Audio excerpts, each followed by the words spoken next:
Olá, irmãos, estamos aqui preparando esse início, mais um momento da gente estar juntos nessa reunião da família de Deus, do povo de Deus, né? Procurando estar nessa condição de narrativa do Senhor, nessa condição de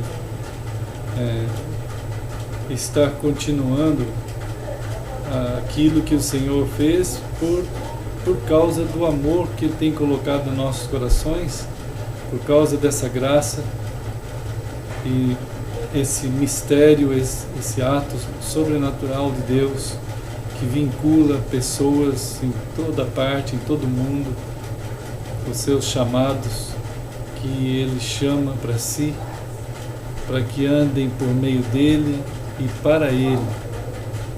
O chamado de Cristo é um chamado escatológico, é um chamado para Ele. E que nesse período de chamado, que desde o início do chamado até a chegada diante dEle, nós caminhamos num processo de cumprimento cabal, no cumprimento de todas as palavras do Senhor. Então nós estamos aqui, daqui a pouco os irmãos estão chegando, e que o Senhor nos abençoe nesse encontro em seu nome.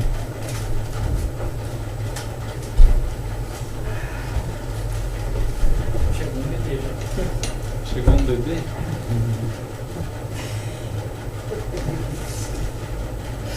Tá vindo aí? Samuel.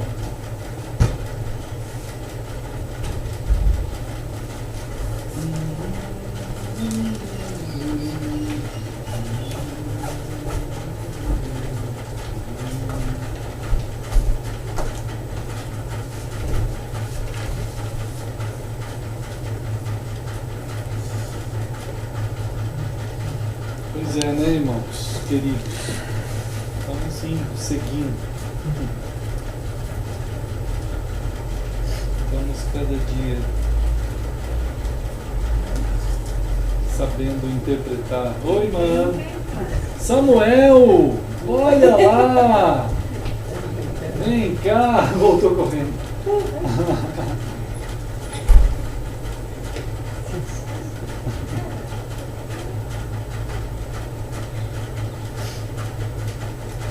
Olá, Samuel! Oi, mano! Tudo? E aí, meu? Hein? Pois é.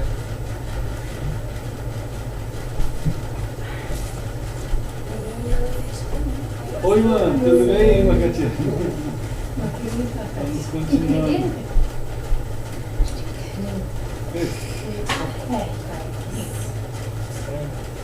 Oi, Daniel, tá bom? Sim. Tá lindo, né?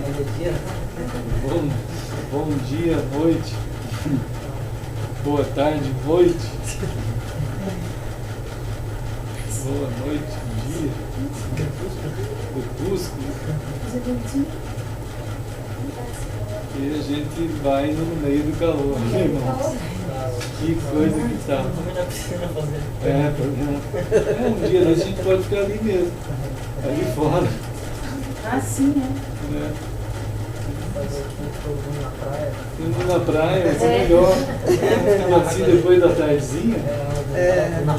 Aí fica tudo na água. É uma boa ideia, viu? É uma boa ideia mesmo. Porque tá uma luta. A gente vai enfrentando essas etapas. É que antigamente aqui era calor mesmo. Inverno é inverno mesmo, né? Só que agora não tem inverno mesmo, mas tem muito calor, né? Esse passado até que deu uma Esse espiadinha. inverno foi forte, né? Esse último, né? Mas há algum tempo, não todo aquele tempo como era antigamente. Ficou... Aqui era bem diferente o inverno. É mais longo, né? Um carro mais Que incrível, né, irmãos? Mas a gente tem que saber interpretar, né, todas essas situações à luz da própria palavra de Deus mesmo, né? E essas coisas, elas não são sinais, não são o fim, mas elas são, de certa forma, acontecimentos que são descritos na Escritura como fenômenos de convulsões, né, do mundo. De alguma maneira, as coisas são guardadas por Deus, do jeito que foi feito até o fim, elas vão permanecer, mas o problema do pecado na humanidade, o problema da distância de Deus, né, do que aconteceu, do rompimento das estruturas de vida que havia entre o ser humano e Deus, e o ser humano como administrador de todas essas coisas, então se perdeu. Então várias situações foram abaladas. E quanto mais isso vai passando o tempo, de alguma maneira isso também vai entrando nos relatos de Cristo quanto a certos distúrbios no modo do caminhar do universo. É claro que muita gente confunde como fim. Não é fim, né? Isso não é fim. Mas eles são... Oi, irmão. É necessário... Irmã, tudo bem? Necessário... Amém, amém. Olá, irmãos. Boa noite, irmãos. E aí, Gabriel? Tá bom? Joia. Muito bem, pode entrar. Irmão Santo. Tudo bem? Olá, Manuel. Irmã Luciana. Bem. O nosso caminhar, ele está sendo cuidado por Deus, né, por Cristo. E a gente tem que ter um cuidado muito grande de nos mantermos, né, na direção de Deus. É extremamente importante que aqueles que são do Senhor, eles não tenham assim um Alzheimer de Deus, né? Então, estava conversando com uma pessoa hoje que ele estava citando até um filósofo russo, né? Um pensador russo, né? Faleceu recentemente, o Alexander Solzhenitsyn. Ele é uma pessoa que traz pensamentos importantes e a gente precisa, se puder, conhecer esses pensamentos, né? São ideias, pelo menos o que a gente puder conhecer dos seus pensamentos vai ser importante, um enriquecimento muito grande. Olá, Tia Bá. Sente-se aí, Tia Bá, pode chegar.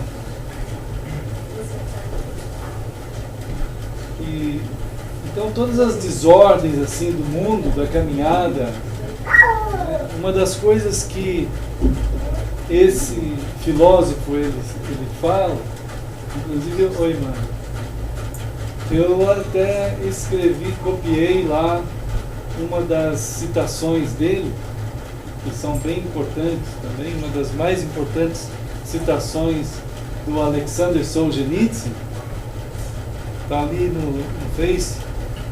Mas é que uma vez ele foi convidado, né, para fazer um discurso quando ele foi receber um prêmio. Esse Alexander Solzhenitsyn, ele ganhou o prêmio Nobel também. E faleceu recentemente. Mas na entrega desse prêmio, ele estava falando sobre o ateísmo E a fala dele é a seguinte, assim: mais de meio século atrás, quando eu ainda era criança, eu me lembro de ouvir um número de pessoas mais velhas oferecerem a seguinte explicação. Oi, minha Margarida. A seguinte explicação para os grandes desastres que se abateram sobre a Rússia. Houve um período na Rússia, que os irmãos sabem pela história, que foi terrível, né?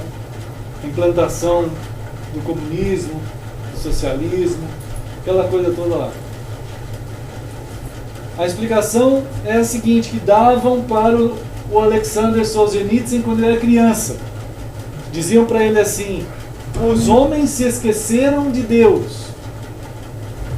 Os homens se esqueceram de Deus. Nós estamos numa época que ninguém mais tem qualquer noção de Deus. É por isso que tudo isso aconteceu. Então ele diz assim: passados 50 anos estudando a história da nossa revolução, durante esse processo li centenas de livros, colecionei centenas de testemunhos pessoais e eu mesmo contribuí com 8 volumes da minha própria escrita, no esforço de transpor o entulho deixado por aquela revolução. As revoluções são terríveis. Elas tentam destruir o pensamento humano, a capacidade de exame, de crítica, de estudo, né? Por isso que nós estamos vivendo hoje uma revolução da mediocridade, que a gente tem falado aqui. As pessoas estão sendo impedidas de pensar, né, irmãos? Ou se for pensar medíocre, na forma medíocre, naquela forma bem baixa. Discutir os assuntos mais banais possíveis, mais absurdos. Às vezes eu vejo o pessoal discutindo TV Globo. Não vale a pena discutir nada disso.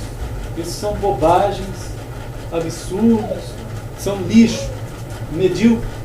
Levar o pessoal para baixo para ficar discutindo aquilo que é podre, aquilo que é ruim. Não tem sentido. Mas faz parte desse pavimento diabólico de rebaixar o pensamento humano para nos pontos de ônibus, para nos encontros familiares, para nos encontros de amigos, ficar discutindo Rede Globo, ou qualquer coisa que possa ser lançada dentro das cabeças através daquele tipo de situação ali, né? Então, o Solzhenitsyn está tentando escrever algo sobre a desgraça humana.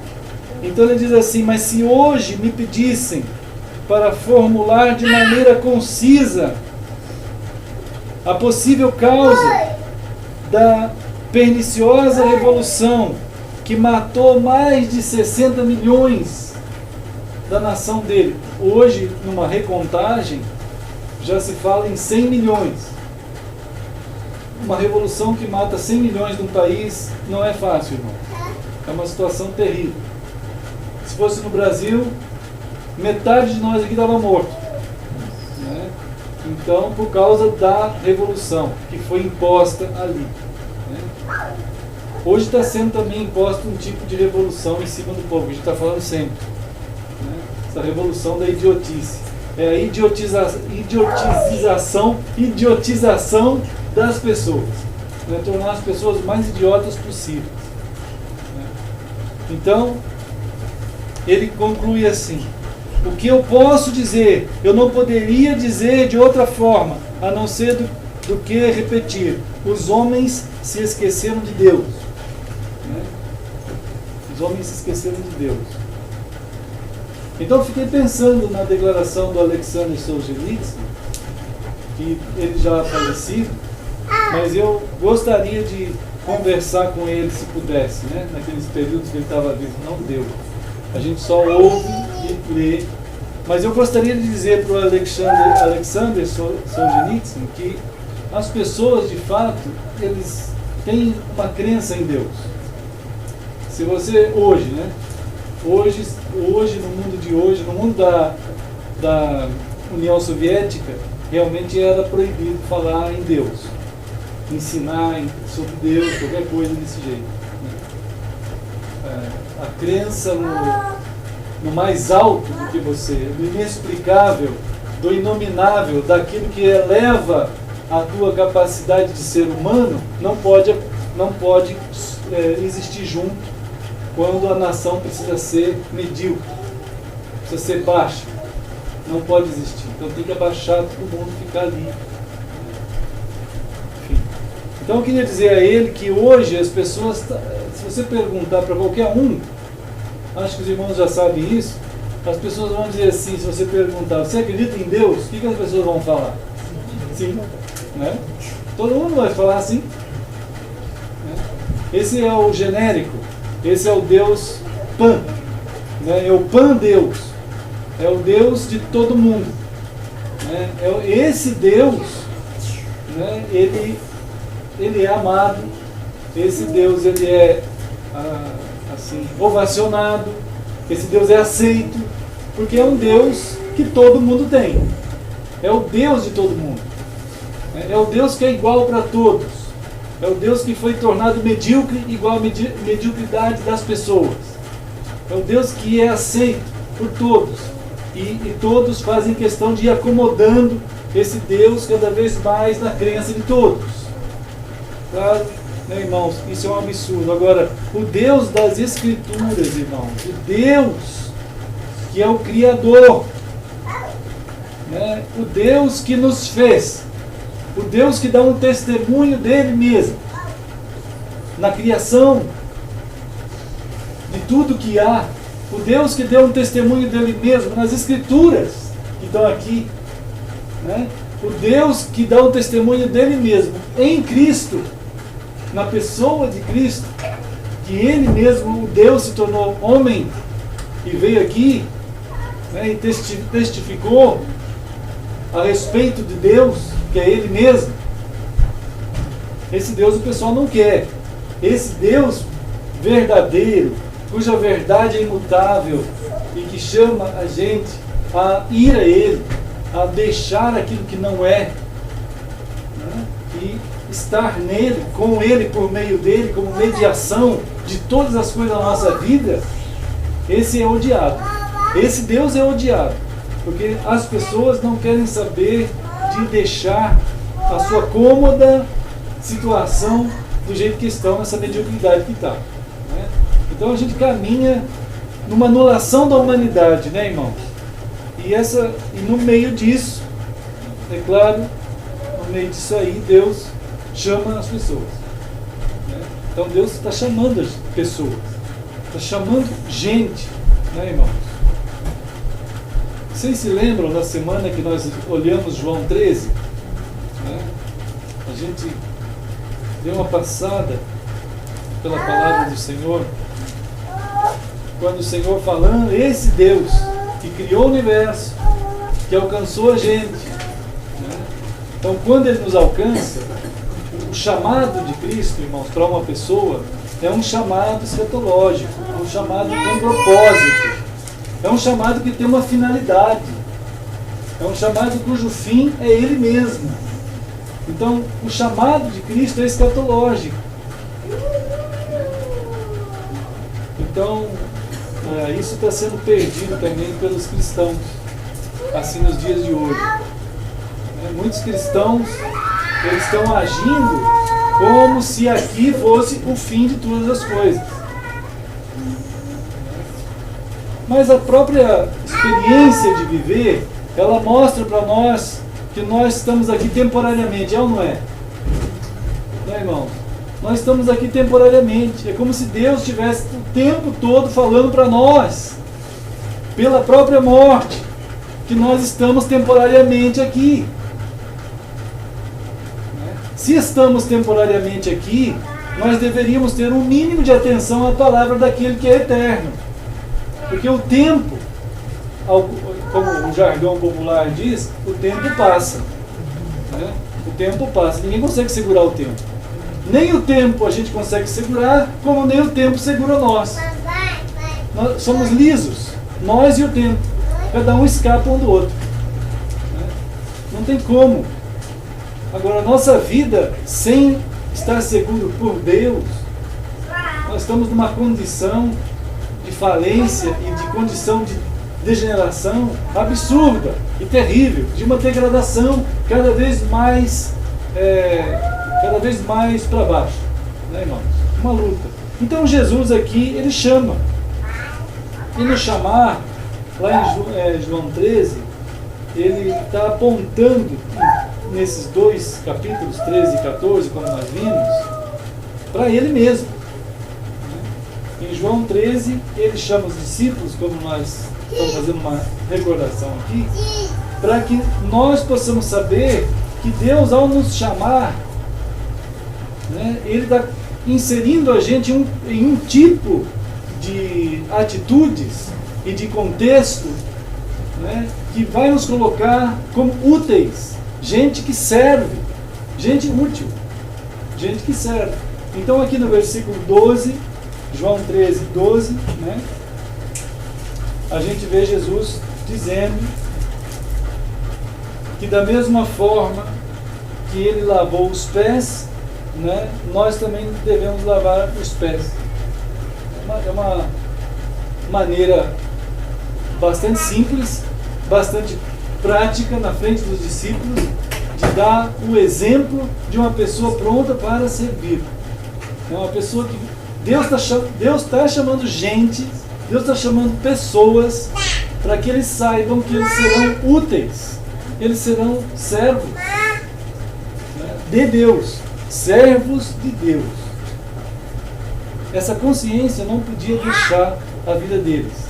Jesus deu um exemplo, né, nisso. Aí eles foram para a ceia.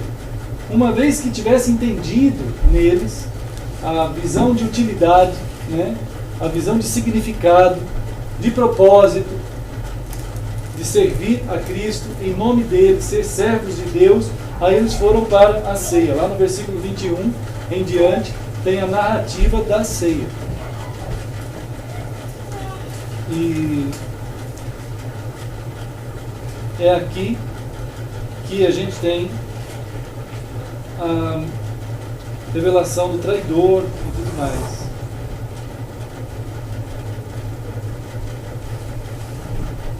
Na ceia, uma vez entendido que nós somos servos do Senhor, aí ela passa a ter sentido. Né? Nós estamos sabendo que nossa vida tem um significado, tem um propósito. Deus está formando em nós um povo, uma eclesia, né? Uma eclesia de Cristo. Essa eclesia, ela não é o que é hoje, que se chama de igreja. Outro dia também coloquei um estudo chamado assim: o povo que viu, uma vez viu a luz, hoje anda em grandes trevas. Na verdade é um estudo meio grande, meio extenso, né? Mas podem ler, irmão, porque ele está tratando de um assunto, nós estamos tratando de um assunto na palavra que hoje se faz muita confusão com o que se chama de igreja e o que é uma eclesia. É importante para nós servirmos a Cristo do jeito que a palavra dele diz. Sim, não pode mudar. Não pode mudar a palavra.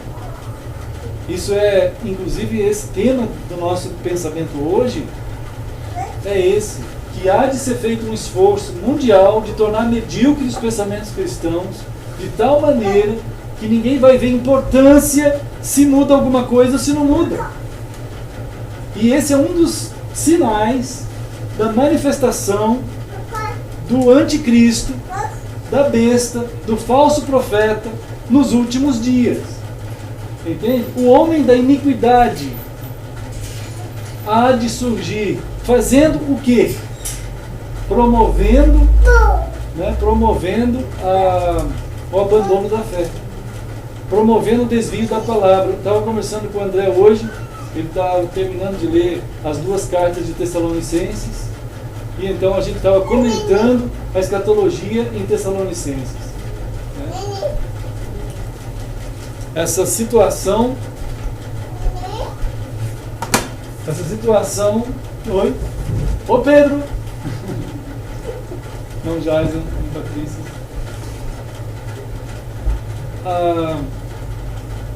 aqui na hora da ceia, tinha alguém que estava pronto para trair Jesus. Na hora da ceia, eles estavam reunidos lá, juntos. Tem alguém que estava pronto para trair Jesus, é ou não é, irmãos? Está relatado aqui.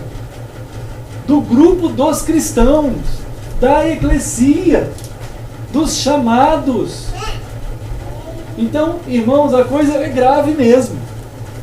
No meio dos discípulos, Jesus, antes da ceia, ele começa a falar, no versículo 21, que alguém entre vós me trairá. É uma coisa terrível. Entre os cristãos, alguém vai trair Jesus. Alguém vai falar outra coisa que ele não falou. Alguém vai levar a história de Cristo de uma outra maneira. Como dizia um amigo meu, já desde esse tempo tentaram ganhar dinheiro com Cristo, vendendo ele, né? Vendendo ele, então negociando ele, né? Negociaram Jesus. Como pode negociar Jesus, né? Então nós estamos sendo chamados para perceber essas questões, que Jesus está chamando a gente. Olha, começa aqui, está em mim o último dia, começou o último dia. Nesse último dia, vocês fiquem preparados, sejam servos, meus servos. Saibam que essa continuidade, ela vai ser desafiadora mesmo, porque vocês vão enfrentar situações de pessoas tentando mudar a minha palavra, mudar aquilo que eu fiz. Agora, por que o diabo quer isso? Por que as pessoas querem isso? Por que as pessoas aceitam toda o ministério da iniquidade proliferar? Por que as pessoas aceitam o que é errado e até debatem a nível de tentar acomodar no meio do cristianismo o erro e não se apegam à verdade absoluta, né? Então é uma batalha que há, é uma batalha, né, irmãos? Então, no entanto, Jesus disse que há uma forma que nós devemos manter entre nós. Há um jeito que nós vamos poder passar por tudo isso, que está no versículo 31. Né? O novo mandamento que Jesus está para nos dar. Antes ele diz assim: agora foi glorificado o Filho do Homem, e Deus foi glorificado nele. Então, por que Deus foi glorificado em Cristo? Porque Cristo fez tudo aquilo que era para ser feito de acordo com a vontade de Deus, o Pai. Uma vez que alguém faça tudo aquilo conforme Deus quer que seja feito, você está glorificando a Deus. Está acontecendo esse peso. A palavra glória é uma espécie de presença, é um peso. É uma presença em ti. Fica a presença em ti. Fica o peso de Deus sobre ti. Porque você, de fato, está honrando o Senhor. Nós somos chamados assim, a ser pessoas que carregamos em nós o peso de Deus. E o jugo é suave, mas é um peso. Isto é, você vai estar vivendo a vontade do Senhor. Nós queremos assim. Deveria ser assim, todos os cristãos. Mas um aqui já na ceia não quis. É claro que na história, ao longo da história, a gente vai ver que uma grande multidão de cristãos, eles tiveram Alzheimer de Deus.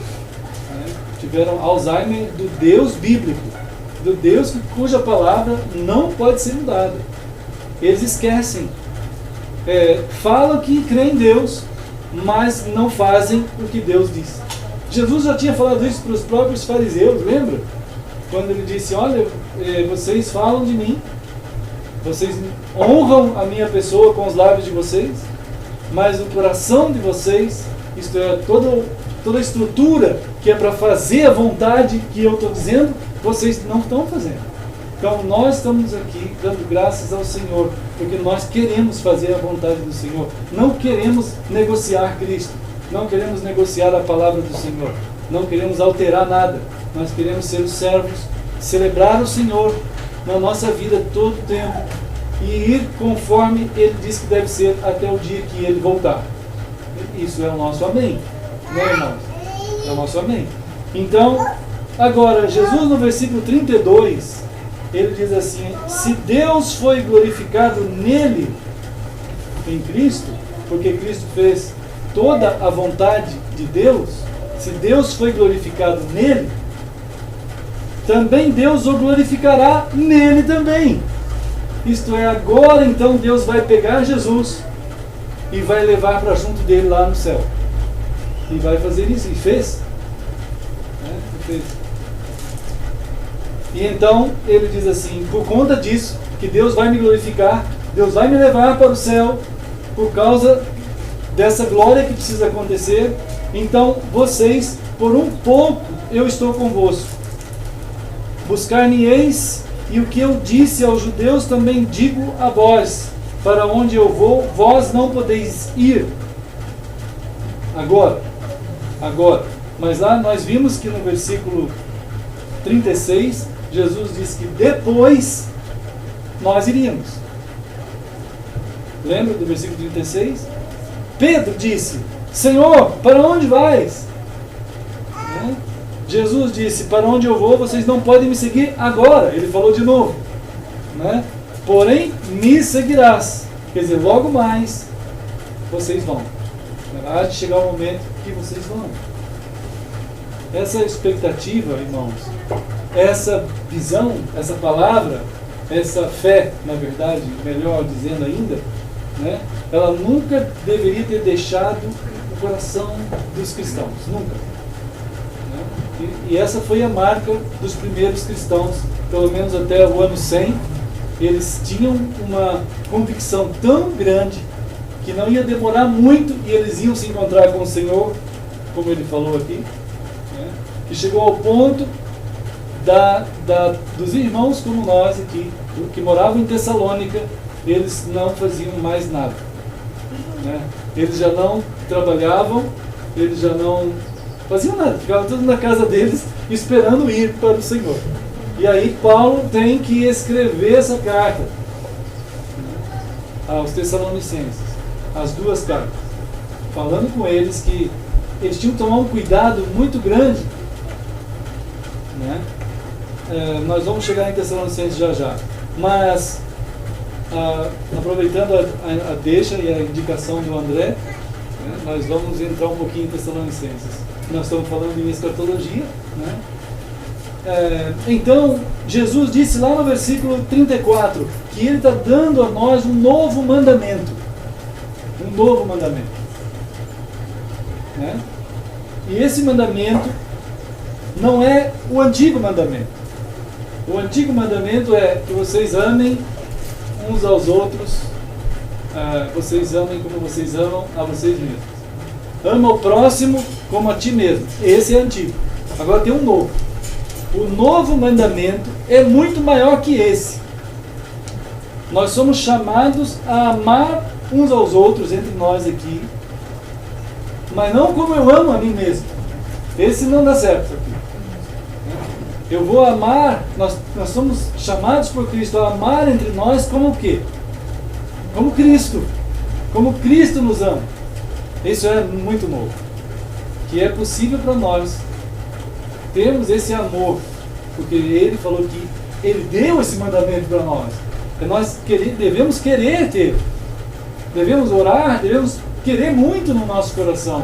Orar: Senhor, eu quero ter esse tipo de amor que Tu tens, para que eu possa amar os meus irmãos, e nós amando uns aos outros dessa forma. Lá em João 17, Jesus disse que esse tipo de amor, na oração de João 17, esse tipo de amor vai testemunhar perante o mundo que há de fato um Deus. Então, uma eclesia, um corpo que se ama do jeito que Cristo tem amor, é como a presença de Cristo na terra, irmãos. Isso é algo testemunhal, é um testemunho, é algo testemunhal, é algo que fica como uma narração viva, verdadeira de Deus, do amor que Ele tem, que está visível entre nós, entre nós. Então, Jesus, no capítulo 14, vai mostrar o propósito, né, que está acontecendo na nossa vida. Nós somos chamados, a nossa vida só se realiza em Deus e só tem o seu fim em Deus mesmo, no céu de Deus, no lugar onde Deus está. Então o propósito de Jesus ir é porque há algo a ser feito em nosso favor, da mesma forma que foi feito na cruz. Né? Entende? Lembram isso? Falamos isso outro dia. E quem vai cuidar desse processo, quando ele fala aqui no versículo,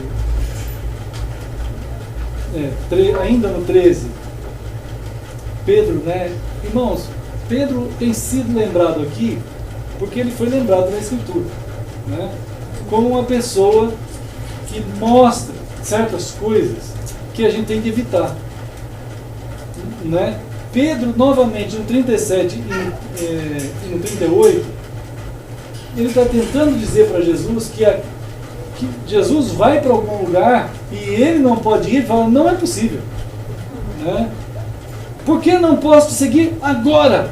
Eu vou contigo agora. Então, há pessoas, irmãos, que facilmente, se a gente não tomar cuidado como ser humano, a gente facilmente cai na ideia de que a gente tem que nivelar a nossa vida com Cristo. A gente tem que ser igual a Cristo, ou até melhor que Ele, até mais que Ele.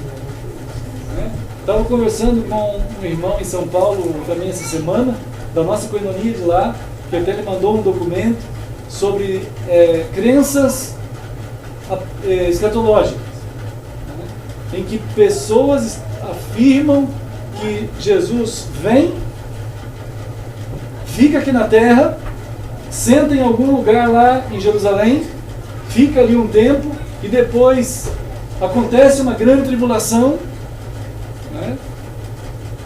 E aí, quer dizer, a igreja é arrebatada antes da grande tribulação. Tem uma teologia aí assim, irmão. A igreja de Cristo sai da terra antes da grande tribulação.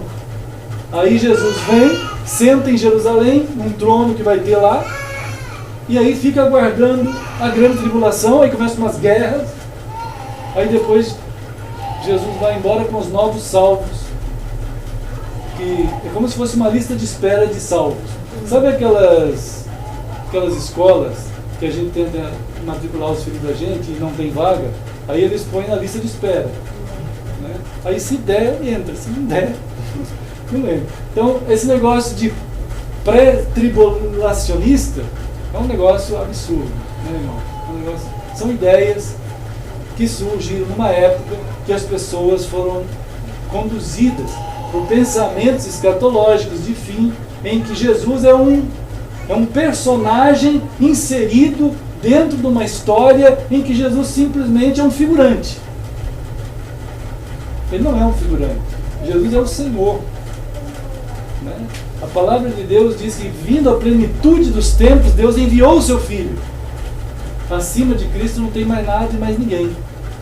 Então, quando Jesus voltar, não tem mais nada além dele. O que vai ter serão os acontecimentos que descrevem as Escrituras como acontecimentos necessários de juízo de Deus, de julgamento, de céu e de inferno, de Nova Jerusalém, arrebatamento imediatamente junto com a vinda do Senhor. Né, irmãos? São situações que o Senhor está descrevendo na Escritura para que nossa mentalidade, nosso ser, ele não fique à mercê de nada, ou de alguma teologia ou ensino errado. O que tem de pessoas que se arvoraram como Pedro a dizer assim, não, nós vamos dizer que é assim, nós vamos dizer que é assim, é assim, é assim. Irmãos, a multiplicação de iniquidade é muito grande, né? A apostasia, né? A apostasia que fala Tessalonicenses, é imenso a quantidade de gente que deixou a palavra de Deus. É imensa a quantidade de pessoas assim. Então Jesus está tentando dizer aqui no 14 o seguinte, lembra disso também? Não maltrate o seu coração. Quer dizer, não maltrate o seu coração. Se você deixar o seu coração divagar por aquilo que é errado, andar pelas vias erradas, você vai estar maltratando ele. Isto é, você vai estar deixando a linha da fé. Você vai estar descrendo do meu Pai e de mim. Não maltrate o seu coração. Creiam em Deus, creiam também em mim. Mantenham a sua fé firme em Cristo, naquilo que Ele diz, conforme é a palavra. Aí o André diz assim: pai, mas desse jeito está um absurdo. A quantidade de gente que está errada é imensa. Mas não abriu o teu olho? A palavra de Deus não te mostrou? Né? Como mostra de fato a todos nós. É claro que a ação do homem da iniquidade, ele vai contar com essa mediocridade, a falta de capacidade crítica, a falta de gente que pensa, que compara com a palavra. Né? Hoje a gente vê o nível já das escolas como um nível extremamente baixo nesse país e já no mundo. Né, irmãos? Há uma tentativa de rebaixamento da capacidade de pensar. É imensa a quantidade de pessoas que acham que está tudo certo. Está tudo bem. Por que discutir determinados assuntos? Por que discutir, como diz o jargão popular, como que é? Política e religião não se discute. Por isso que está tudo essa situação terrível. Né, irmão? A situação terrível. Porque ninguém discute mesmo. Ninguém fala nada mesmo. Aquilo ficou como uma lavagem cerebral, um tampão de cimento. Não se pode discutir, não se pode pensar, não se pode examinar, não fale nada. Simplesmente vida de gado. Vai sendo levado pelos currais. Nós temos a palavra do Senhor que está chamando a nossa atenção nesse sentido, de ampliar o nosso horizonte, de nos elevar aos pensamentos do Senhor, pensar nas coisas que são do alto e não da terra, para que haja capacidade em nós, porque nós como eclesia, irmãos, nós vamos estar espalhados como sal, segunda-feira, terça, quarta, quinta, irmão, nós vamos estar no meio de muita gente que não sabe nada, discernir a mão direita da esquerda. E eles, por incrível que pareça, na mediocridade deles, eles acreditam. E eles vão falar. Entende? Eles vão falar. E eles vão publicar. E eles vão discutir. Então nós precisamos estar assentados na palavra, firmados na palavra, ter condições de dar às pessoas o testemunho da verdade. Né? Com a nossa vida, com as palavras. Enfim, com as oportunidades que o Senhor há de nos dar e tem nos dado, né? O Senhor tem nos dado. Ele tem nos levado a muitos lugares. Via internet, tem nos levado a lugares como Califórnia, tem levado a Washington, tem levado a... Basta olhar lá no nosso site. Eu não conheço aquelas pessoas, mas eles estão querendo aprender, são eles que acessam a gente o tempo todo, eles mesmos, os mesmos. Né, irmãos? São quase 2.000 acessos dos Estados Unidos, fora os outros países. Né? Aqui no Brasil tem menos acessos do que nos Estados Unidos, aqui tem 1.500. Né? Em Florianópolis tem quase 1.000. Em Florianópolis não, Santa Catarina. Né? Eu não conheço todo mundo, mas Deus tem nos levado por essa ideia de estarmos firmados na palavra. E existe uma eclesia do Senhor. Existe, não é um pastor meio maluco falando sozinho uma coisa. Né? Outro dia me perguntaram assim: mas o que vocês ficam fazendo? O que nós ficamos fazendo? É uma pergunta tão estranha, não é, irmão? As coisas são tão simples, as coisas tão simples de Deus são as mais difíceis de explicar. Né? As mais difíceis. Como que a gente pode explicar se a pessoa... Uma vez perguntaram para Jesus assim: é verdade que as pessoas estão sendo tratadas, curadas, abençoadas? Jesus só olhou para eles e disse assim: olha, vocês têm que vir e ver. Andem conosco. Venham andar para ver como é que é. Eu não tenho como explicar direito Só se você quiser que a palavra de Deus seja a única expressão da parte do Senhor para a tua vida, então você vai começar a ter uma intimidade com Deus, né? E, então, irmãos,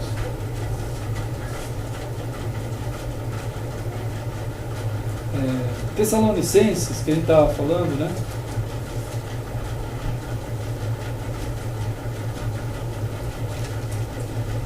Em Tessalonicenses,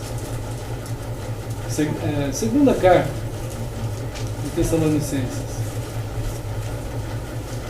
Paulo, vendo aquele povo ali que estava com uma imaginação ultrapassando alguns limites da palavra de Deus, aqui no capítulo 2 de 2 Tessalonicenses, ele então vai ajudá-los, né, a dizer assim: irmãos, no que diz respeito à vinda do Senhor Jesus Cristo e à nossa reunião com Ele, nós vos exortamos. Cuidado, não se demova da vossa mente com facilidade. Quer dizer, não deixem as pessoas fazerem a cabeça de vocês.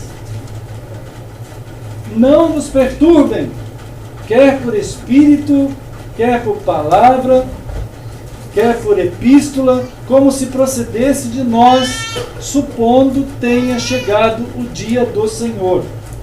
Cuidado com a mente de vocês, mantenha ela firme. No 3, ninguém de modo nenhum vos engane, porque essa vinda do Senhor, né, olha bem, a vinda do Senhor não acontecerá sem que primeiro venha a apostasia. Viram? Né? E seja revelado o homem da iniquidade, o filho da perdição. Então, antes da vinda do Senhor, tem que acontecer a apostasia. E o que é apostasia? É a palavra que significa divórcio. É a palavra que significa separação. Mas separação de quê? Da palavra de Deus na vida daquelas pessoas. Aquelas pessoas não mais se importarão com a palavra de Deus como está aqui. Elas vão ser enganadas. Mas como que elas vão ser enganadas? Falsos cristos vão aparecer, né? O que é um falso Cristo? É alguém que parece com Cristo. Ele vai falar coisas parecidas com o que Cristo falou, né? Então a gente tem que estar com o nosso entendimento adequadamente fortalecido no Senhor, para a gente não ser conduzido por essas situações, né? Como pessoas, deixar-nos conduzir pelo Senhor, estruturar a nossa vida na forma como o Senhor tem nos dado a construí-la, né, irmãos? De modo que a gente vá sendo a narrativa de Deus como tem que ser. Então aqui, olha, o filho da perdição e a apostasia, no 4 diz que se opõe, que se levanta contra tudo que se chama Deus e é objeto de culto, a ponto de assentar-se no santuário de Deus, ostentando-se como se fosse o próprio Deus. Não vos recordais de que ainda convosco eu costumava dizer dessas coisas? No 7, com efeito, o mistério da iniquidade, olha só, o mistério da iniquidade opera desde quando? Quando que ele está agindo? Desde quando? Desde já. Então, não parem vocês, porque a iniquidade não para. A iniquidade continua. A iniquidade está, às vezes, de uma forma tão banal, né? Tão baixa, que a gente vê explicitamente, até o pessoal que não é cristão vê que ela está aí, né? Como a gente estava mencionando agora alguma coisa. Mas há iniquidades que são bem estruturadas, bem encapadas, maquiadas, né? Então, mas é um mistério de iniquidade que já opera e aguarda somente que seja afastado aquele que agora o detém. O mistério da iniquidade está em operação, continua em operação no mundo, está acontecendo. Lembra que um dia desse, irmãos, isso aqui significa o quê? Lembra que um dia desse estudamos Apocalipse 13, que fala que o demônio vai estar agindo num pavimento sobre a terra. Lá em Apocalipse 13, fala da operação do dragão, né? Aquele dragão que é o diabo, o diabo vai estar agindo de uma forma iníqua sobre a terra, gerando essa mediocridade o máximo que ele puder. Isso tem que ser ligado com Apocalipse 13. Né? Então o mistério da iniquidade está operando na terra para abaixar a capacidade das pessoas cada vez mais de pensar. Para ninguém ter condições de reflexão. Tudo que ele vê, ele vai gostar. Basta ser bonitinho, basta ser uma coisa boa, ele vai gostar, ele vai achar que está certo. O padrão das pessoas se satisfaz a eles. Então está sendo gerada uma mentalidade de busca de satisfação em coisas que ele passa a ser programado para se satisfazer. E aí então é oferecido. Então, e assim as multidões vão sendo conduzidas num pavimento cada vez mais baixo. Né, irmãos? É claro que Apocalipse 13 vai começar a explicação sobre a primeira besta e a segunda besta. Né? Aquele que é o homem da iniquidade vai se manifestar. Então, o que o detém é que tem que ser no momento certo. Na hora certa, há de aparecer esse homem da iniquidade. Na hora certa vai aparecer a primeira besta, que vai agir no âmbito mundial, porque as mentalidades aceitam qualquer coisa, irmãos. Nunca a humanidade existiu como agora, irmãos, nunca. Assim, não é tentando interpretar a situação de uma maneira olhando para a realidade que nós vivemos hoje. Né? Nunca antes a humanidade esteve tão globalizada. Se aconteceu uma coisa ali no Japão, né, em segundos já está aqui na nossa sala, em termos de notícia, de evento, qualquer coisa, irmão. Aquele dia que o Schumacher caiu lá, não sei onde, naqueles Alpes, onde ele estava esquiando, já estava saindo na notícia quase que imediatamente. Né? São coisas assim que todo mundo está inteirado, de uma forma globalizada e medíocre. Né? Enfim, o modo das pessoas lidarem com as tecnologias, com as capacidades, com as ferramentas que aparecem, dão conta de que falta condições ao ser humano de capacitação para ele ser um ser humano. Como que ele usa um veículo, como que ele usa enfim, as coisas todas que tem, a tecnologia. Né? São situações assim. Então, esse pavimento para baixo, essa situação de ação do diabo, de trazer a humanidade numa globalização de mediocridade, né, irmãos? Então está preparando o campo para a manifestação da primeira besta, que há de surgir. É claro que por enquanto, diz aqui Tessalonicenses, algo o detém. Algo o detém. É que tem que chegar o momento dele aparecer. Não vai aparecer ainda, mas vai aparecer. E diz o 8, então será de fato revelado o iníquo, a quem o Senhor Jesus matará com o sopro da sua boca. Então a palavra de Deus, ela vai preparando a gente aqui, né, irmão?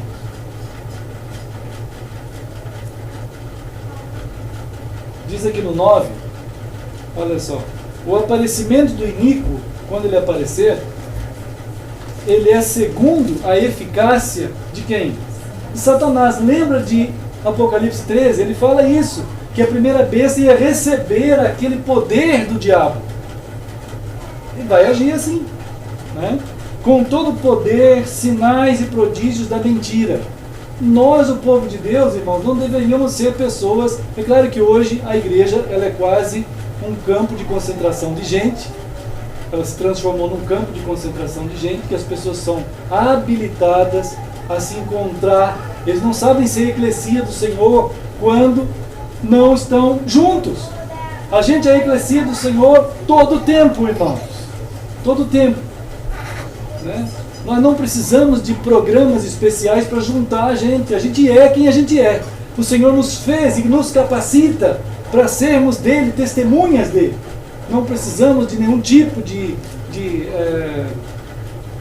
motivação, né? A não ser Cristo, para nos levar e nos conduzir até ele mesmo, né? Mas a maioria das eclesias do Senhor, elas são tão deformadas, tão fracas. As pessoas estão acostumadas a programas e eventos. Isso é, estão movidas a programas e eventos. As pessoas não sabem, não entendem a palavra do Senhor, não estão preparadas para esses momentos que estão acontecendo já. Então, quando as pessoas não sabem isso, eles tendem a gerar uma teologia naquela mediocridade que joga tudo isso para frente, onde ele nem imagina e ele nem vai estar. Eu já fui arrebatado, aí o pessoal aqui que se vira por aí. Não vou estar por aqui mesmo, não vou estar na tribulação. Não é verdade. Já estão acontecendo essas coisas. Né, irmão? E diz aqui no versículo 10: com todo o engano de injustiça aos que perecem, porque não acolhem o amor da verdade para serem salvos. Né, irmãos? A palavra de Deus, ela chama as pessoas para que as pessoas possam viver a vida que Deus tem para eles, para nós. Mas as pessoas não querem isso. Eles não querem viver isso. Mas é assim, essa é a luta. E diz o 11: é por esse motivo que Deus lhes manda a operação do erro, para darem crédito à mentira, a fim de serem julgados todos quanto não deram crédito à verdade. Antes, pelo contrário, deleitaram-se com a injustiça. Essa é uma situação terrível de enfrentamento e degeneração.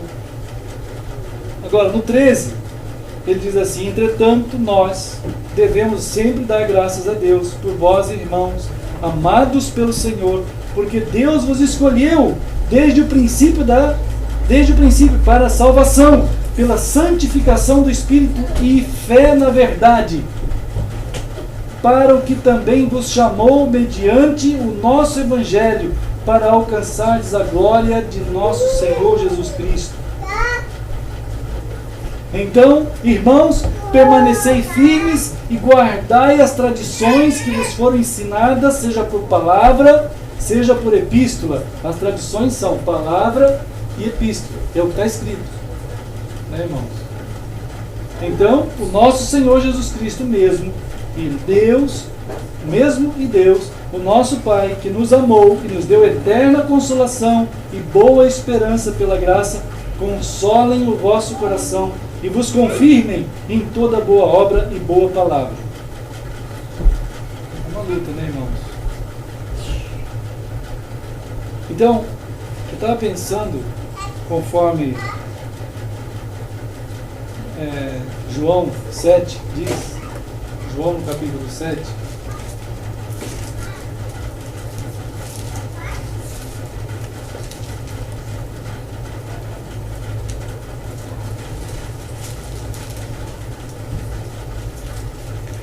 que João 7,17, que Jesus está falando o seguinte: se alguém quiser fazer a vontade dele, quer dizer, de Deus, conhecerá a respeito da doutrina.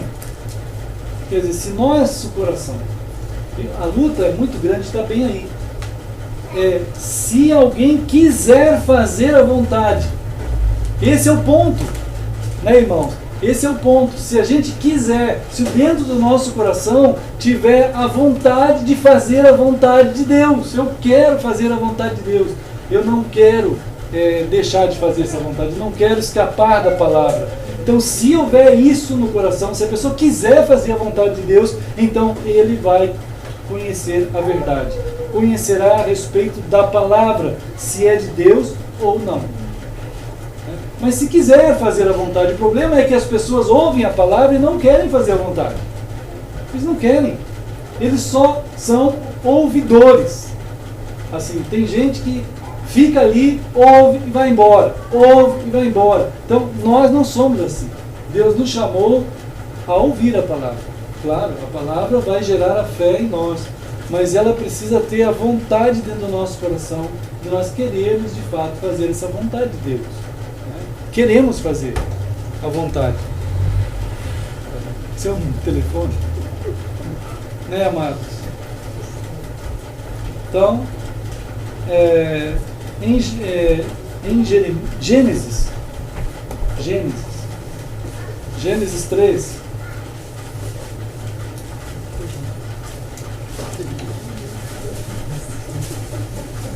Gênesis 3, 21, Deus sempre tem um suprimento para nós, né, irmãos? Pela sua palavra, pelo seu cuidado, conforme a nossa necessidade. Gênesis 3, 21. Né? Diz assim que o Senhor Deus, olha só, é Deus mesmo que fez as vestimentas de peles para Adão e sua mulher e os vestiu. Então, eles também tentaram fazer uma roupa. Não deu certo. Então, quando a gente tenta criar uma doutrina nossa, uma ideia nossa, uma teologia nossa, uma religião nossa, não vai dar certo, irmão. Então, tem que ser Deus. E Deus fez. E quando o ser humano viu Deus matar um animal que era conhecido deles, um animal que caminhava com eles, estava tudo bem, não tinha nada, e Deus foi lá e matou um animal. Né?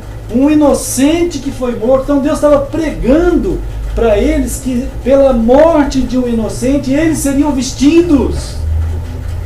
Porque a iniquidade deles, o mal deles que havia neles, só Deus podia resolver isso na morte de um inocente que não era eles. Né? E isso é uma pregação sobre Jesus, sobre Cristo, que eles aceitaram, que eles receberam aquela roupa, aquela vestimenta. Né? Aquele ato de Deus de redimi-los, de vesti-los, traz a ideia também para nós de que depois do pecado, irmãos, depois que o pecado entrou no mundo, o corpo humano precisa ser vestido. O corpo humano precisa ser vestido.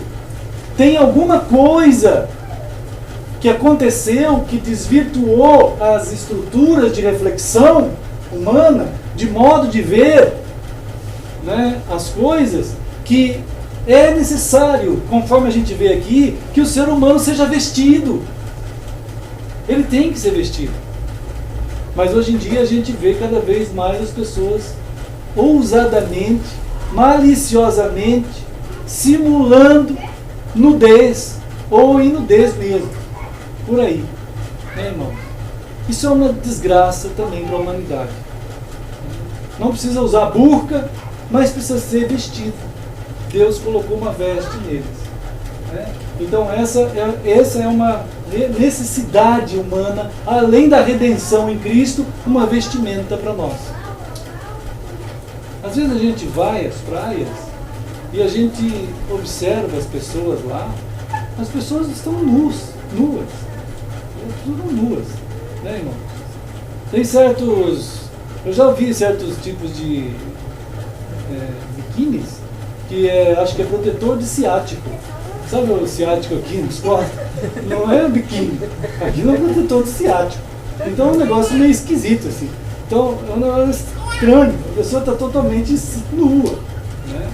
Mas não tem mais problema, ninguém liga. E as pessoas não percebem a profundidade dos desgastes e dos estragos nas estruturas profundas do ser, que essa leviandade com que se trata o corpo humano, ela alcança o próprio ser humano. Nós temos que ter essa noção, não é uma questão de puritanismo, de legalismo, de nada disso. É uma questão de estrutura, de visão e de crescimento, de conhecimento da pessoa como pessoa, do ser como ser, né, irmãos?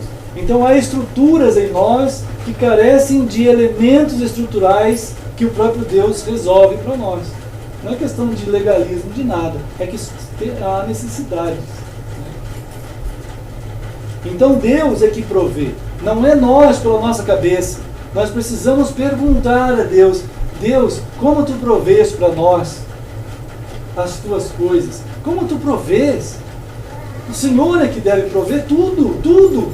Não tem nenhuma área, não exista nenhuma área em nossa mente que nós não nos socorramos da busca de Deus para perguntar, né? Na hora de ter um filhinho, Como é que nós vamos lidar com o filho? O André estava falando, pai, agora vem vindo meu filho, né?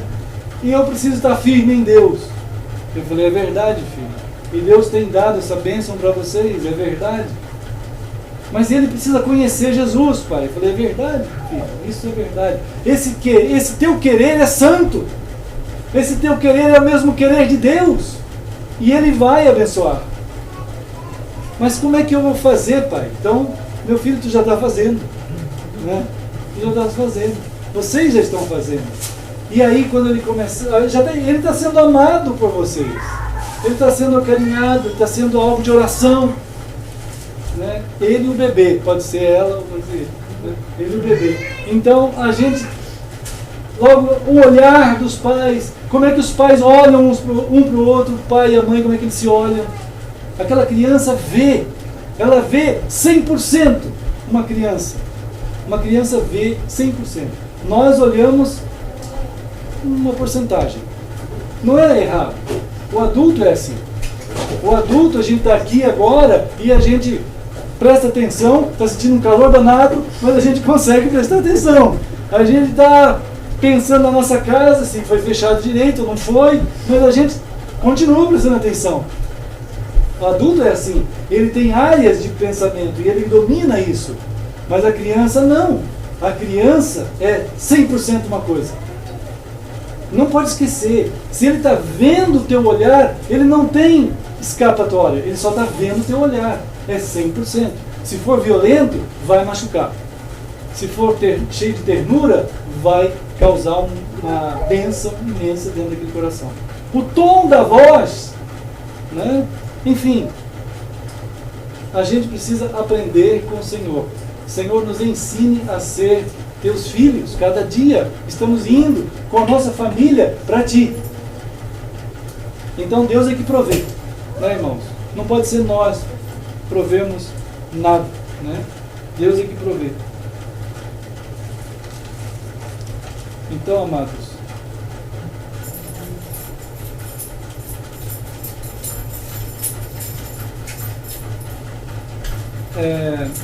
Apocalipse, lá no capítulo 6, Apocalipse no capítulo 6, os irmãos lembram de novo, né? Jesus está dizendo a mesma coisa que Paulo está dizendo lá em Tessalonicenses, mesma coisa, né? João aqui está dizendo a mesma coisa que Paulo está dizendo, que Jesus disse. Ele está dizendo assim, lembra desses cavalos? O cavalo branco, o cavalo vermelho, o cavalo preto, o cavalo amarelo. Apocalipse 6, quando um dia nós lemos juntos isso. E ele está tentando dizer para nós, o Senhor está afirmando para nós, que o primeiro cavalo a sair para vencer é o branco, que é Cristo. Ele veio para vencer e vai vencer. Cristo vai vencer. Não tem nada que possa impedir Cristo de vencer. Nada. Não tem nada. Só que no meio disso, nesse intermédio, vão surgir mais 3 cavalos. Quer dizer, 3 situações no mundo também vão surgir.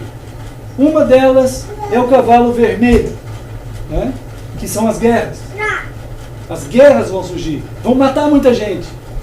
E porque a morte nas guerras vão ser tantas, que vai surgir o cavalo preto, né? Que é a fome. É a fome. No meio de uma guerra, resultado direto da guerra é fome. Resultado direto da guerra e da fome é doença, que é o cavalo amarelo, né? Então, esses 3 estão interligados. É a guerra que vem, é a fome decorrente e são as mortes por muitas doenças que vêm. Isso vai acontecer. Jesus está dizendo que essas coisas vão acontecer. É tudo dentro da ação da iniquidade, daquele que vai vir, vai agir sobre a terra dessa forma. Né, irmãos? Junto com isso aqui, nós temos que ler Mateus 24. Né? Mateus 24. Mateus 24 fala a mesma coisa. A mesma coisa. Mateus 24 fala a mesma coisa em 3 cenas. Né? Em 3 cenas. Vamos ver aqui. A primeira cena, ele vai mostrar para nós do versículo 3 até o 14. Ele está dizendo assim, os discípulos perguntaram, Senhor, como é que vai ser a tua vinda? Nós vamos para o céu, mas como é que vai ser isso? Irmão, se tem uma coisa que é certa na Escritura, com mais de 1000 promessas, vamos pensar assim, que as promessas sobre o nascimento de Jesus é X, vamos supor assim.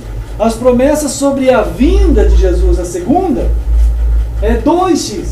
Se são 500 promessas a respeito de Jesus nascer em Belém e morrer na cruz, são mais ou menos, vamos supor, 500 promessas. Você tem 1000 sobre a segunda vinda de Jesus. É uma ênfase imensa nas Escrituras inteiras. É tanta essa ênfase, irmãos, é tanta ênfase sobre a segunda vinda de Jesus em poder e em glória, que os judeus erraram aí. Eles erraram justamente aí. Porque eles olhavam para o quadro todo, porque o Antigo Testamento, ele tem os 2 panoramas. Ele tem o primeiro plano e tem o segundo plano. Já viram um quadro? Ele tem um primeiro plano e o segundo plano.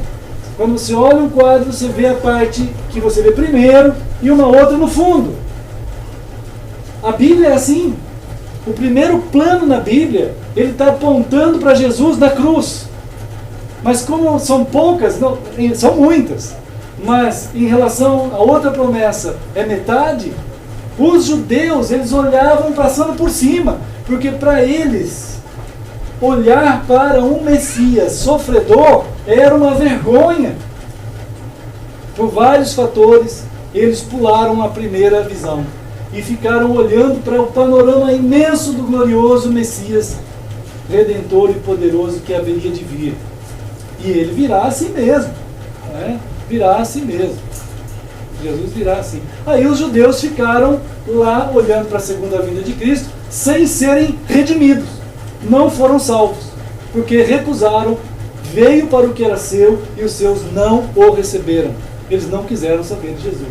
É evidente que no meio desses todos que não quiseram, alguns quiseram, né? Mas a todos quantos o receberam, deu-lhes o poder de serem feitos filhos de Deus. E lá em Jerusalém, os primeiros convertidos lá foram judeus também. Depois até o da tribo de Benjamim, o Saulo, que se tornou Paulo, né? E foi um homem de Deus usado pelo Senhor para alcançar quase o mundo inteiro, né, irmãos?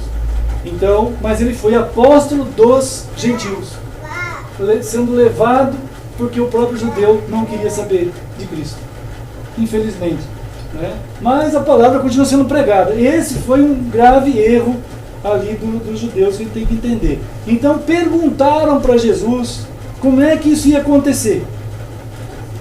Como é que vai ser, que vai acontecer como sinais da tua vinda e da consumação do século? Aí Jesus, a primeira coisa que ele fala de novo é cuidado, no versículo 4, que ninguém nos engane. Ninguém nos engane, cuidado. Nós vamos estar diante do Senhor um dia desse, irmãos, né? Ninguém engane a gente. Porque virão muitos em meu nome e dizendo, olha, eu sou o Cristo. Hoje, se alguém falar que é o Cristo, como aquele de Curitiba, a gente vai achar que ele é um esquizofrênico. E não só achar, como ele é mesmo, né, irmão? Agora, ninguém, o anticristo não vai ficar falando que eu sou o Cristo assim desse jeito. Ele vai se portar, como diz Apocalipse, o próprio Jesus disse que ele vai realizar fenômenos no mundo globalizado, irmãos.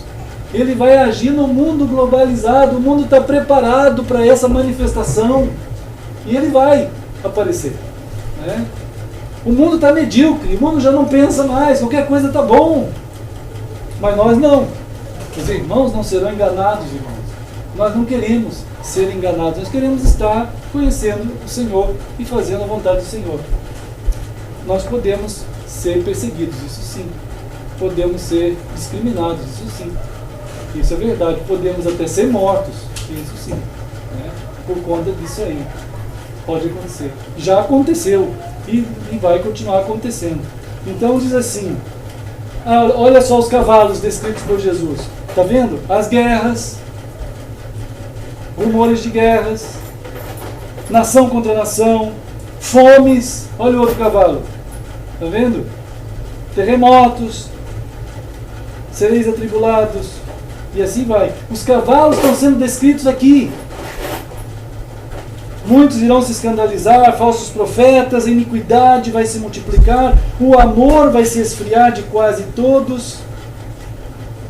O amor de Cristo, o amor que Cristo tem, né? Será que vai ter, pelo mundo, as pessoas dizem, vai ter vantagem em amar? Ninguém sabe o que é amar mais, irmão. O mundo já não sabe o que é amar.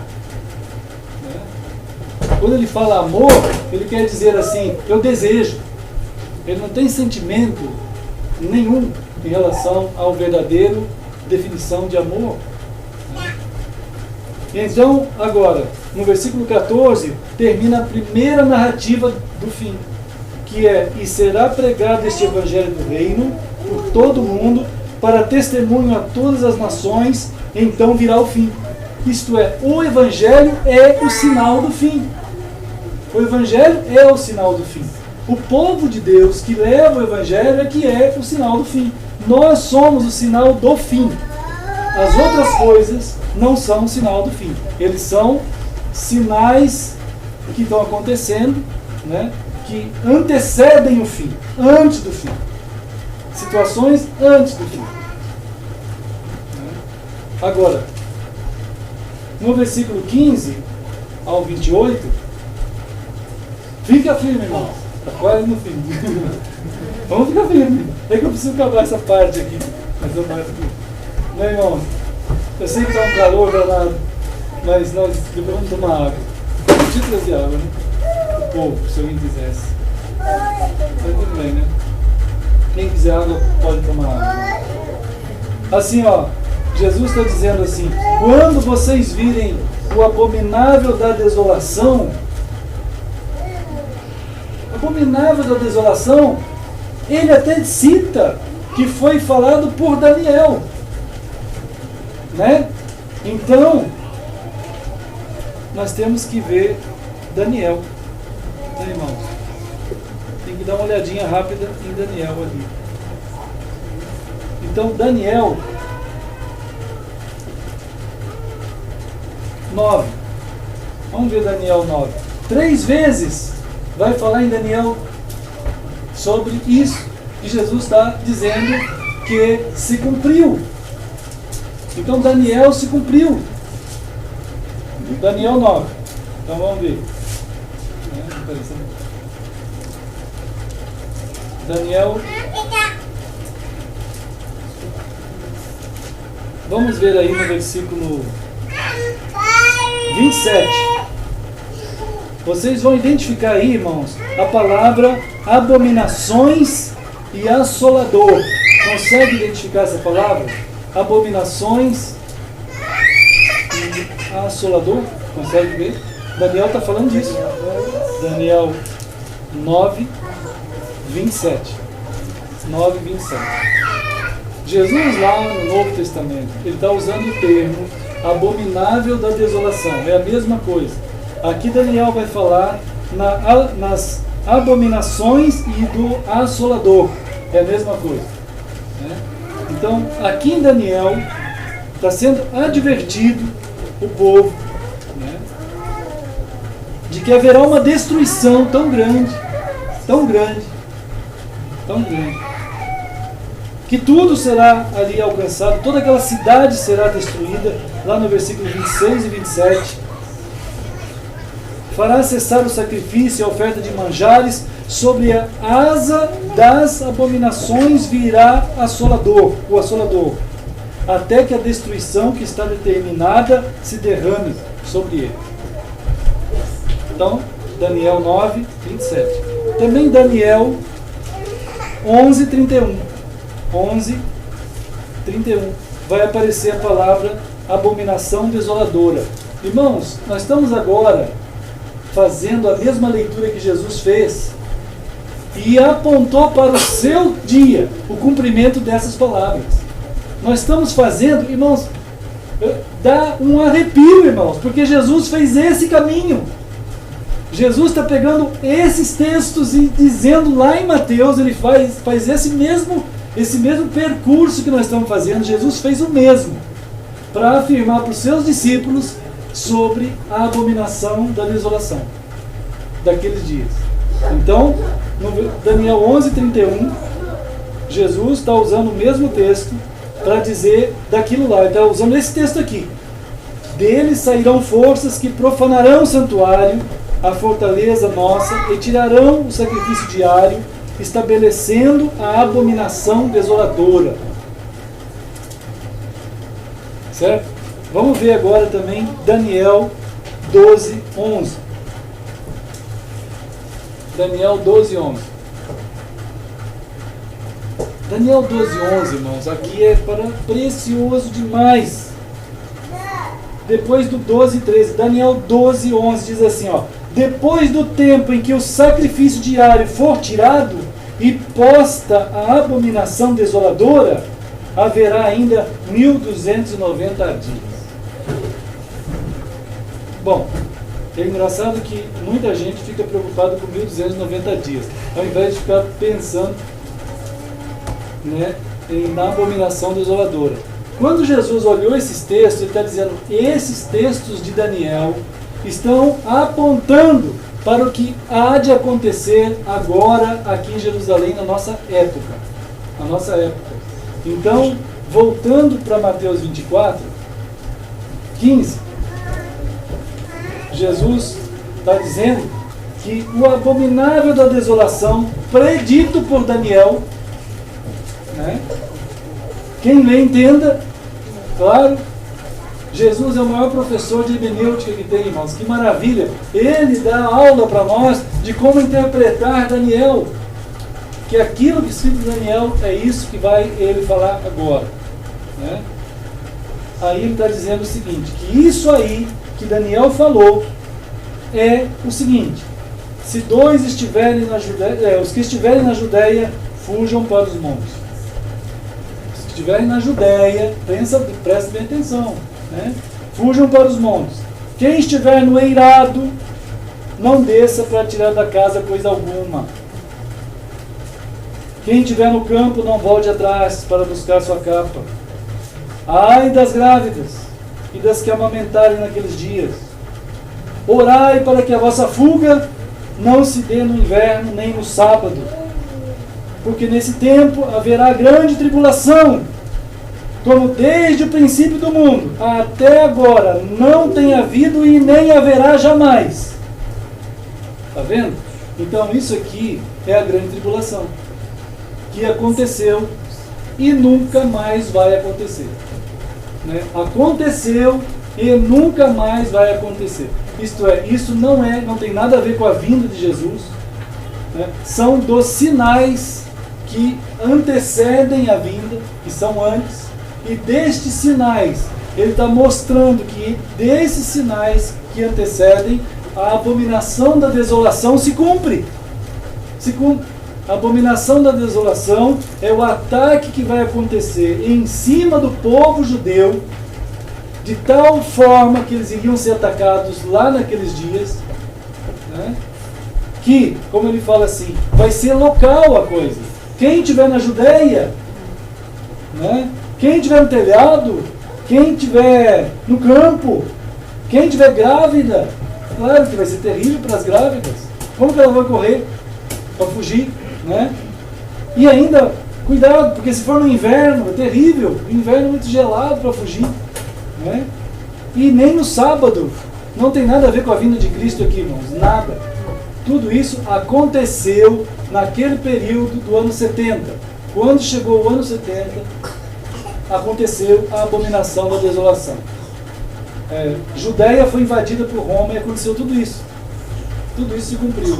E nunca mais vai acontecer. Então, Daniel foi cumprido. Né? Agora,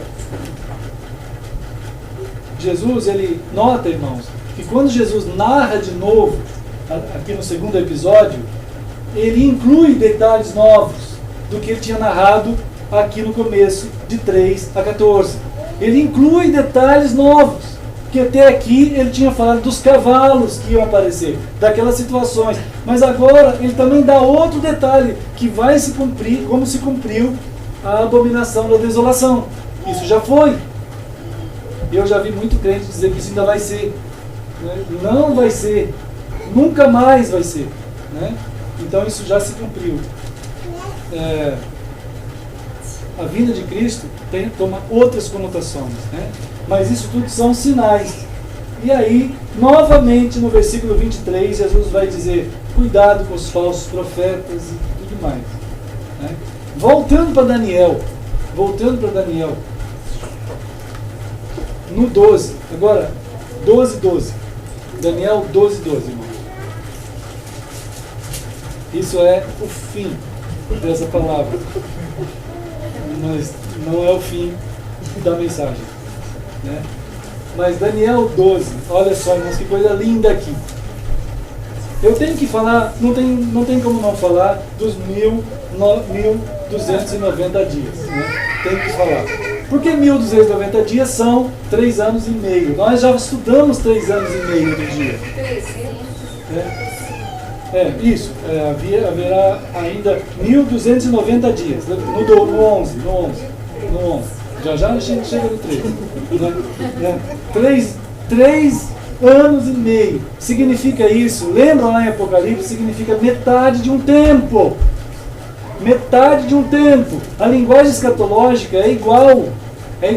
Em Apocalipse também fala de 3 anos e meio. Que eles iam esperar aquilo agir, a besta ia agir nesse mesmo 3 anos e meio. É metade de um tempo, quer dizer, é um tempo limitado. Né? Isso vai acontecer por um tempo limitado. Agora, bem-aventurado que espera e chega até 1335 dias. Isso é um pouquinho mais. Né, irmãos? A mensagem é exatamente essa. Bem-aventurado quem espera mais ainda. Quem tem paciência de esperar no Senhor. Quem tiver essa paciência. Quem perseverar firme no Senhor, diz o versículo 13, você vai seguir o teu caminho até o fim, pois você descansará e ao fim dos dias te levantarás para receber a tua herança. Isso é lindíssimo, irmão. Isso é preciosíssimo. Isso é maravilhoso. Isso é a promessa apocalíptica integral, escatologia total. Se tiver uma curiosidade de fazer uma conta de menos entre 1335 dias e 1290, vai chegar a 45. Não é, irmão? Mas não é tão importante o número 45 quanto um pouquinho desse tempo todo, desses dias todos a mais. Mas se quiser ainda entrar num exercício judaico, hebraico de 45, que o significado dos números para os hebreus, você pode juntar os dois, 4 com 5, vai dar 9. Mas isso eu não posso afirmar. Eu só posso dizer que para os hebreus o número 9 significa um tempo de muito fruto. Eles entendiam que era o tempo da colheita final. O tempo da grande colheita. Da maravilhosa colheita. Eu penso que talvez seja assim. Eu não encontrei ainda alguém interpretando assim nesses livros todos aí. Mas eu resolvi fazer a conta de 1335 menos 1290, cheguei a 45, que não é muito difícil, é fácil, né? Porque matemática faz essa conta, mas ele não está querendo complicar, ele está querendo afirmar para o seu povo que haverá uma colheita de Deus preciosa e que eles vão fazer parte daqueles que não se sucumbirem no meio das tribulações, não se deixar abater por qualquer uma dessas situações, mas mantiver o seu olhar fixo em Cristo. Não deixa de lado o Senhor nunca. Sempre o ame de todo o teu coração. E você vai estar perseverando e passando por essa tribulação. E você então vai se levantar. Você vai seguir até o fim. E você descansará no fim dos teus dias. E você vai se levantar e vai receber a tua herança. Que o Senhor vai te dar. Amém, né, amado? Que o Senhor nos abençoe, então, a pensar mais ainda nele, né? Vamos orar, amados.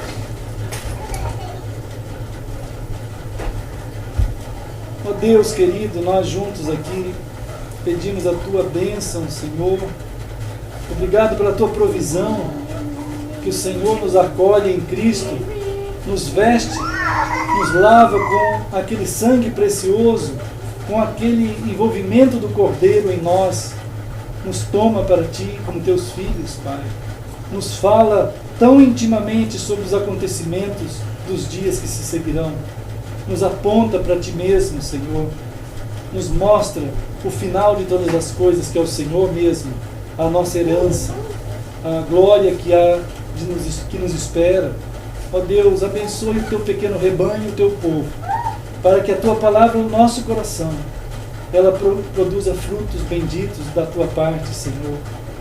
Guarda nossas vidas e nossos filhos, Senhor, que no meio desse mundo, que para cada uma das tribulações, dessas situações, dessas desgraças, desses cavalos, cada uma dessas situações eles vão dar uma explicação científica, mas nós sabemos a explicação. O nosso coração guarda a Tua palavra, Senhor, e nós queremos celebrar o Senhor aqui no nosso meio, porque Tu és o motivo, Tu és a nossa inspiração, Tu és a nossa redenção, a nossa salvação, Senhor querido. E é do céu que nós Te aguardamos, nós aguardamos o dia da Sua vinda. Nós estamos aqui juntos orando em nome de Jesus. Amém. Então a irmã Nancy vai entregar o cálice, pão, e a irmã Margarida vai tocar um hino, nós vamos cantar para o Senhor.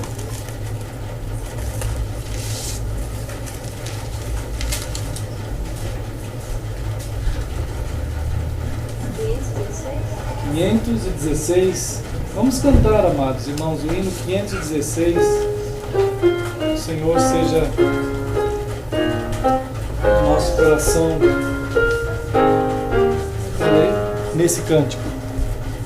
Pão da vida, pão de Deus, pão celeste é meu Jesus, pão que dá ao coração alegria, paz e luz, pão que dá ao coração alegria, paz e luz.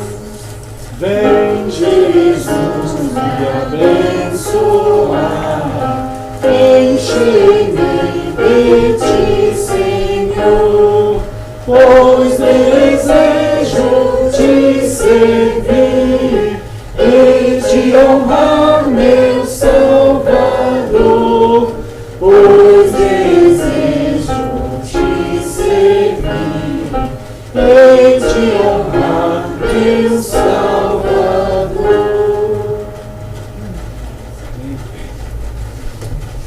Verdade, amados.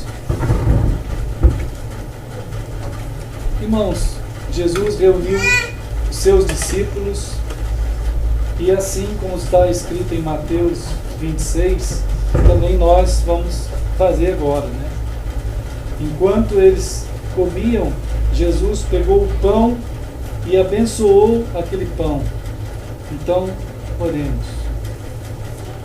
Ó Deus querido, bendito Senhor, é por Tua causa que há esperança. É por Tua causa que há fé, que há amor. Fé, a esperança e o amor da Tua parte, provisão para nós em Ti mesmo, Senhor. Senhor, nós estamos aqui dando graças pelo ato da Tua redenção lá naquela cruz e também o ato da Tua vinda daqui uns dias aí, Senhor. Nós louvamos o Teu nome porque é mais certo o cumprimento da Tua promessa do que qualquer agenda de qualquer pessoa para amanhã ou para daqui a pouco, Senhor. Nós Te louvamos, ó Deus querido, por Tua palavra bendita.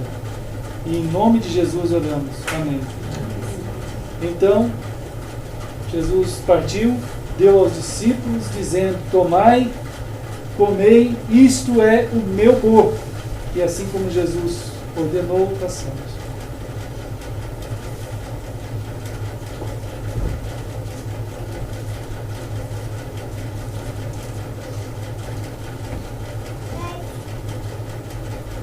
Amém. Amém, né, amados? Então, a irmã Nancy vai entregar o cálice e nós vamos cantar a segunda e terceira estrofe para o Senhor.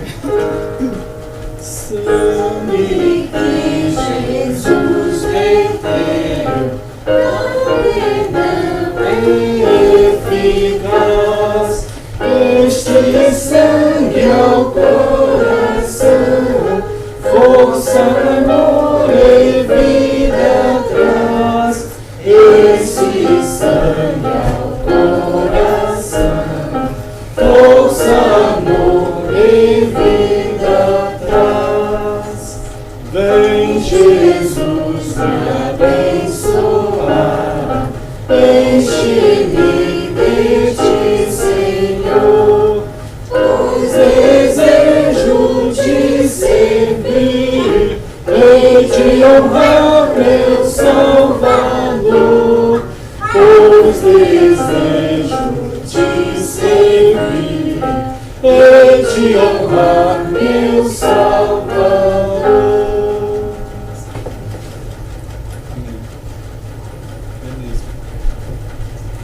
Foi assim mesmo que Jesus, ali junto com os seus discípulos, ele pegou o cálice e deu graças. Então nós também vamos dar graças. Senhor, que poder, que força, que mistérios, que alcance, Senhor, que há no teu ato de redenção, no teu sangue, no Cordeiro que foi morto naquela cruz, no Cordeiro de Deus, a provisão para a nossa nudez, para a nossa vergonha, para o nosso pecado, que nos limpa, nos lava de todo pecado e nos torna teus filhos, Senhor. Ó Deus querido, nós estamos aqui, Senhor, reunidos em teu nome, estamos aqui celebrando o Senhor, a tua palavra que nos move para o Senhor mesmo. Ó Deus, obrigado pelo teu ato de amor e de redenção, em nome de Jesus. Amém. E então deu graças, deu aos discípulos, dizendo: bebei dele todos, porque isto é o meu sangue, o sangue da nova aliança, derramado em favor de muitos para a remissão de pecados. E digo-vos que desta hora em diante eu não beberei deste fruto da videira, até aquele dia em que eu hei de beber aquele vinho novo convosco no reino de meu Pai. E assim como Jesus ordenou, vamos fazer.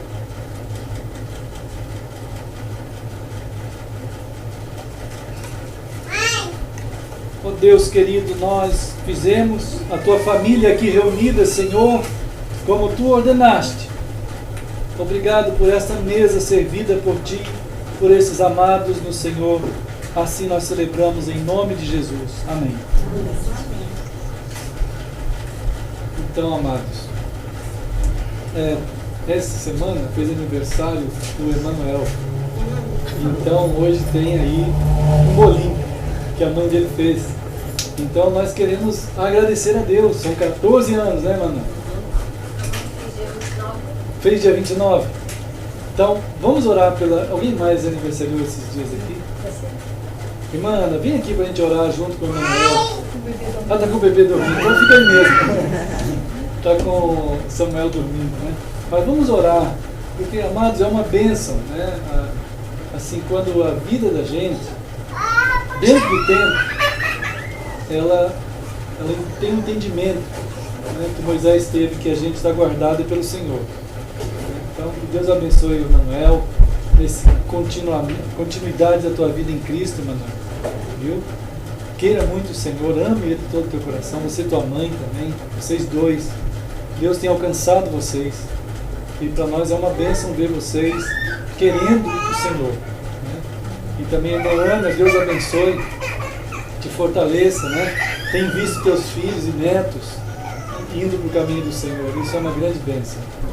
Eu tive um neto que fez dia 29. Qual que é o nome dele? É o Arthur. É o Arthur? É. Ele está com quantos anos, né? 14. 15 anos? 16? 15. 15. 15 anos. Então, assim, vamos orar, né, amados? Vamos pedir ao Senhor que nos abençoe vocês, o Arthur, Manuel, Ana. Queria pedir que o irmão Sandro pudesse orar. Você pode orar, irmão Sandro? Senhor, nosso Deus e Pai, agradecemos a Deus pela tua santa palavra, Senhor, que tem nos conduzido os nossos pensamentos, Senhor, nosso coração, ó Pai, tem nos dado, Senhor, a esperança, ó Deus, de algo maior do que vemos, que cremos, ó Pai, e sentimos, ó Pai. Ó Deus, obrigado pela tua presença, Senhor, pelo Espírito, que é um só, Deus, que conduz a tua igreja, o teu povo, que tem nos sustentado, Senhor, a cada dia de uma forma tão imensa, Senhor, nos dando compreensão de toda a vida, de toda a existência, de tudo que pensamos, ó Deus, tu tens nos dado uma luz, ó Deus, de esclarecimento, ó Pai, de razão, de tudo que necessitamos, ó Pai. Assim te agradecemos também, Senhor, pela tua bênção, ó Deus, sobre a vida da minha mãe, do Emanuel, desse outro menino mencionado, o Arthur, ó Pai. Que tu esteja, Senhor, a cada dia te pedimos, ó Pai, que esses corações possam receber, Senhor, a tua palavra como ela é, ó Pai, e perceber a presença do teu Espírito moldando, conduzindo, trazendo a esperança, Senhor, em tudo aquilo que sobre seus pensamentos, sua vida, seus dias, ó Pai, possam ser completos, ó Deus, pelo som da tua palavra, pela presença do teu Espírito. Amém. Ó Pai, te damos graças, Senhor, pela presença da minha mãe, do Emanuel, do Arthur, ó Deus, que não conhecemos pessoalmente, mas sabemos, ó Deus, que tu sabes quem é e tu conheces o coração dele. Que possamos a cada dia nos envolver um com o outro, ó Pai, não com o nosso próprio amor, mas com o teu amor, como tu nos ensina, ó Pai. Queremos, ó Deus, que os nossos corações estejam interligados, ó Deus, a Ti, de uma forma, Senhor, que só Tu, ó Pai, podes realmente nos conduzir, ó Pai. Ó Pai, sabemos que não há outro, não há nada, ó Deus, que possa nos levar ao Senhor de uma forma tão verdadeira, ó Pai, tão compreensiva, Senhor. Sabemos que vem de Ti toda a estrutura, ó Pai. E assim queremos estar, Senhor, com as mãos, com a nossa vida, Senhor, a cada momento, a cada dia, Senhor, voltado para o que é Teu, ó Pai. Nos ajuda, Senhor, nesses dias de tribulações, de luta, ó Pai. No nosso coração quebrantado, ó Pai, na nossa fraqueza, te pedimos misericórdia, Senhor, e que a Tua bênção estabeleça em nós, Senhor, sempre a Tua razão e a Tua verdade, ó Deus. Muito obrigado, Senhor, mais uma vez por essas vidas, por mais um ano que Tu concedesse a elas, ó Pai, que seja assim entre o Teu povo, Senhor, e que a cada um no seu tempo seja manifesto a Tua vontade e o Teu coração, Pai. Muito obrigado por esse momento aqui, que possamos conhecer um pouco mais da Tua palavra, Senhor, e que ela esteja guardada, Senhor, em nossos pensamentos, Senhor, a todos os dias, a todo momento, Pai. Não nos deixe, Senhor, esquecer, Senhor, do que é Teu, do que vem de Ti, Senhor, e o que Tu tens para as nossas vidas, Pai. Conduza, Senhor, no Teu caminho, Senhor, a nós, nos nossos passos. Que seja feita a Tua vontade, Senhor, no Teu povo, ó Deus. Em nome do Teu Filho amado, Senhor Jesus, te oramos, ó Pai. Amém. Então nós vamos cantar parabéns lá. Então tá bom, amados. As ofertas podem ser entregues ali. E que Deus abençoe todos nós.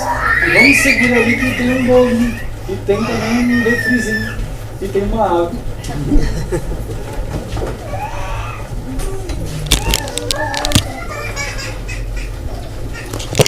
Pois é, meu filho.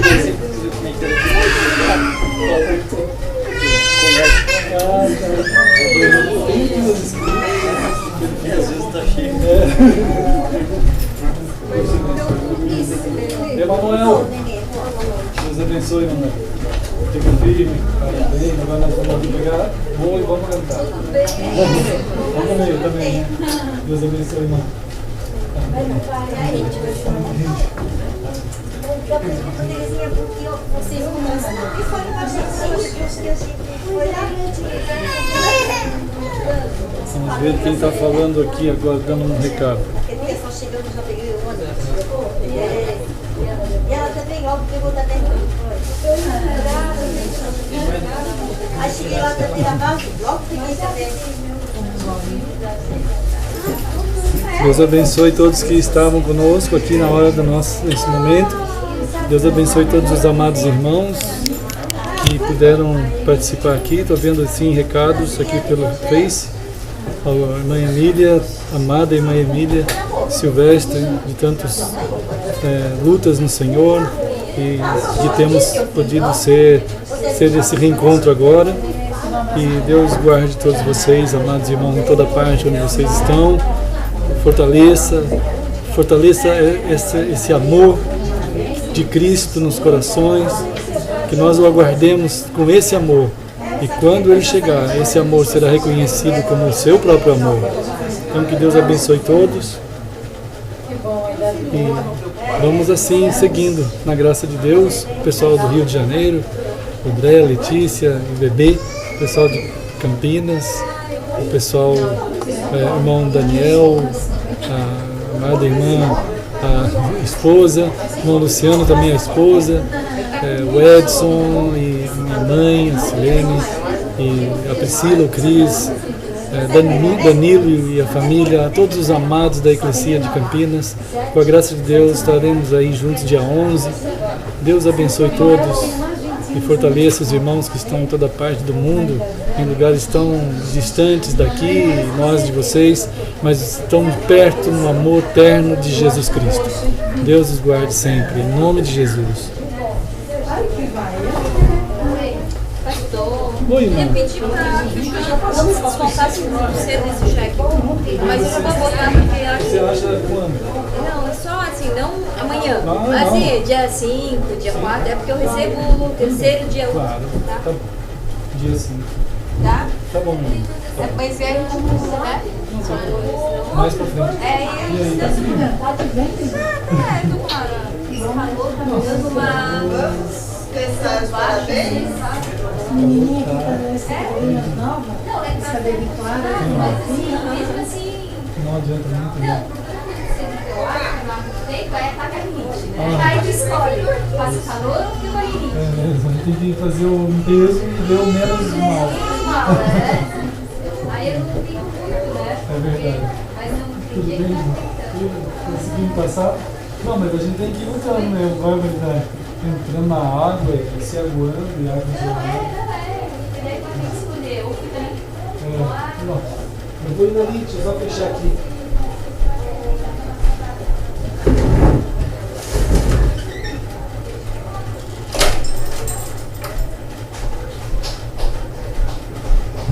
Ô, meu irmão, tudo bem? Graças a Deus. Amém, amém.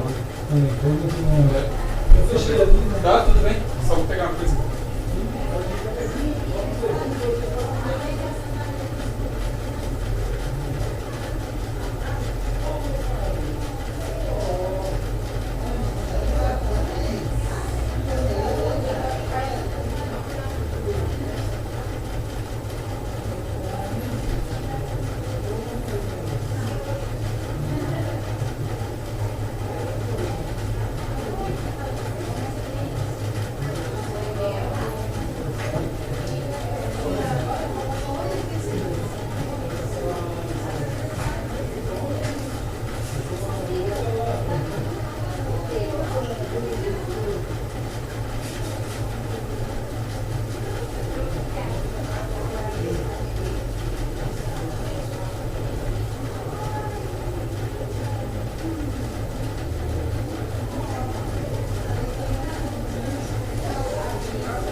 Agora eu vou desligar, irmãos, esqueci de novo. Deus abençoe, amados.